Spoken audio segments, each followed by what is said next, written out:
Okay mga papi, done installation po tayo dito sa Yamaha Mio Gravis. Nag-avail po si sir ng ating promo package. So ito po yung mga in-install natin sa kanya. AES, dual laser gun, 80 watts. So ito po. So si sir may dala na po siyang stainless bracket. So yan na po yung ginamit natin.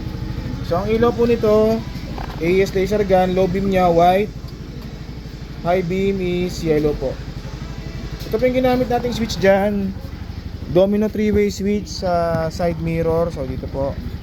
Tapos naglagay tayo ng stainless passing switch sa passing lights.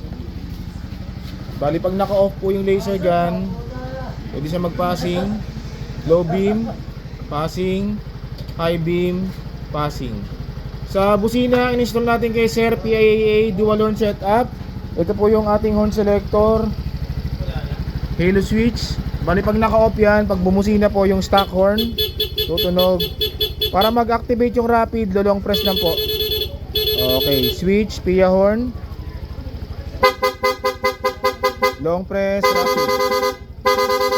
Okay, so free na po yung rapid tsaka combo light sa promo natin. So ito po, low, high.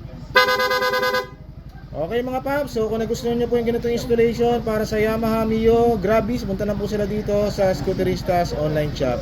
Maraming salamat po.